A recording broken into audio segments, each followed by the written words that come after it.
here actually. Welcome back to my anime reviews. I missed last week's. I'm sorry.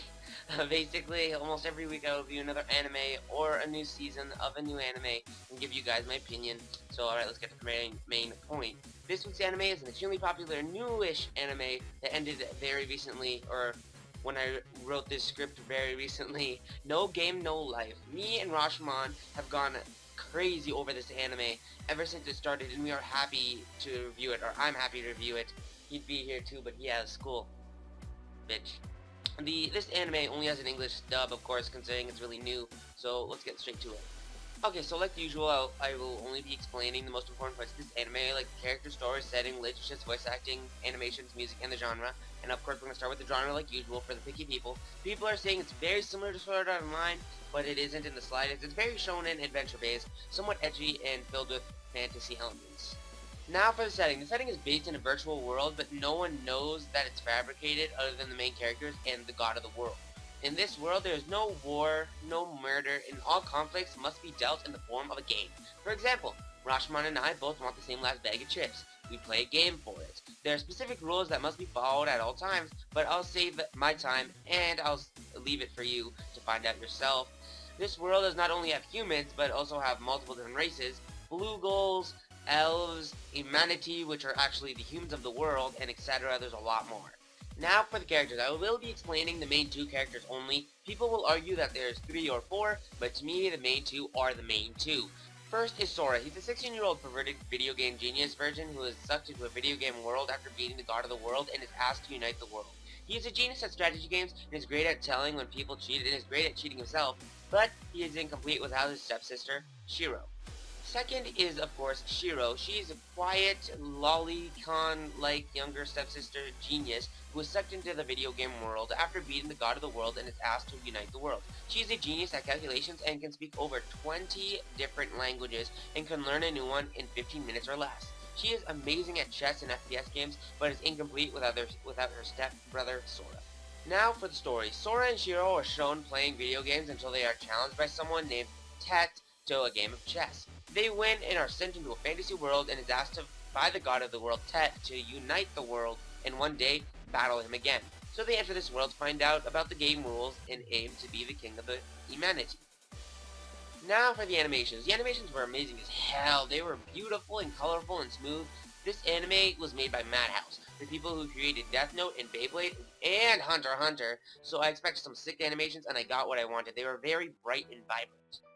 Now for the voice actors. These voice actors were great. They fit every character very well. All main characters had great voices and so did the side characters too. No complaints here. Now for the music. This anime's music is okay. I can't say much about the background music rather than I like to hear it when it played during the anime, but I don't think I'll remember any of them unless watching it again. And the openings were awesome. The one opening that they had was awesome and the ending was okay. DJ Joe actually remixed the opening, so check that out. Now for the rating part of these reviews. As a rating, I'll split it up into 5 different categories: the voice acting, animations, the story, characters, and overall enjoyability. And we're going to start with the voice acting, 20 out of 20. These voices fit the characters way too perfectly. These voices were hilarious, serious, and overall fitting to who they voiced. No problems here. Animations, 20 out of 20. These animations were colorful and they fit the world and the people in the anime perfectly, made by people who made great things, and I get what I expected. Story, 19 out of 20. This anime story was epic to me, but the problem was that it took about 2 to 3 episodes for me to decide if it was an anime worth getting excited for. It was kind of slow at the start, and then it became crazy good. It showed really bad potential at the start, making it look like it could become really bad, but then once you actually get into it, you realize it's much better than it seemed, and it became really good. Characters, 20 out of 20. Now, people will argue what I thought here, but I loved the characters. Sora was a convincing and deciding, and always thought ahead. Shiro was cute and innocent on the outside, but a genius on the inside, and there were other characters that made this series amazing.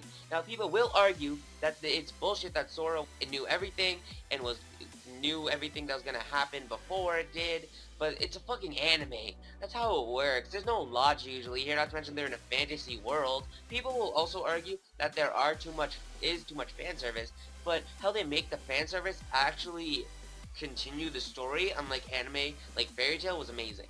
Now I understand people will be pissed off that I'm giving it a 20 out of 20 because of how much bullshit the main character is, but you gotta realize that I do like finding the logic in anime. I do like trying to connect it to the real world, but in reality, it's not the real world. They're in a fantasy world at the moment because they are from a technical real world, but they're in a fantasy world. You can actually imagine them being fake like that, knowing everything. It's not our control.